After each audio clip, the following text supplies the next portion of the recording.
Suara Tuhan, Tuhan, yang tak didengar surga. Oleh Kristovita Wiloto, Chairman Strategik Indonesia. Ada banyak orang di dunia yang berteriak, Tuhan, Tuhan. Dengan suara keras, namun surga tetap diam. Mereka merasa sudah mengenal Allah, merasa sudah cukup dengan ucapan dan kegiatan rohani, padahal hati mereka jauh dari kebenaran. Mereka menyebut namanya, tapi tidak hidup seperti yang ia mau. Yesus sudah mengingatkan hal ini dengan sangat jelas. Ia tidak ingin manusia hanya mengenal namanya, tetapi ingin manusia hidup sesuai kehendaknya. Inilah rahasia besar yang Tuhan Yesus ingin dunia, terutama rakyat Indonesia, pahami hari ini. Matius 7 ayat 21-23. Bukan setiap orang yang berseru kepadaku, Tuhan, Tuhan, akan masuk ke dalam kerajaan sorga, melainkan dia yang melakukan kehendak Bapa-Ku yang di sorga.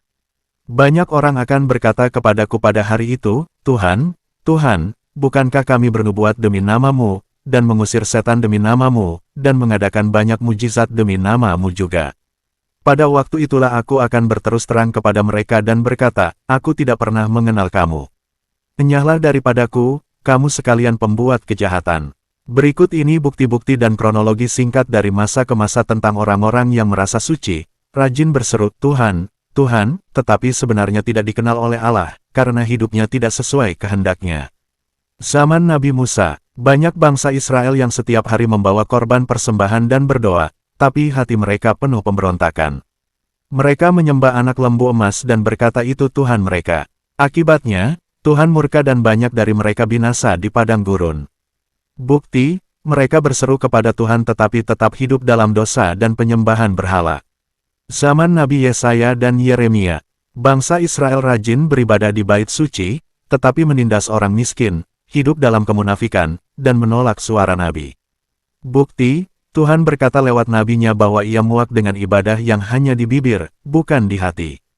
Zaman Tuhan Yesus di bumi, banyak orang Farisi dan ahli Taurat yang sangat religius. Mereka hafal hukum, berdoa di depan umum, dan merasa paling suci. Tapi Yesus menyebut mereka seperti kubur yang dilabur putih, indah di luar, busuk di dalam. Bukti, mereka berseru kepada Tuhan tetapi justru menyalibkan anak Allah. Zaman gereja mula-mula, beberapa orang seperti Ananias dan Safira berpura-pura memberi semua harta kepada Tuhan padahal berbohong. Mereka ingin dipuji manusia, bukan menyenangkan Tuhan.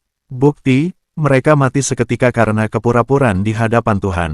Zaman sekarang, banyak orang yang mengaku rohani, membangun gedung megah, melakukan kegiatan keagamaan besar, bahkan mengaku melakukan mujizat, tapi hidupnya penuh keserakahan,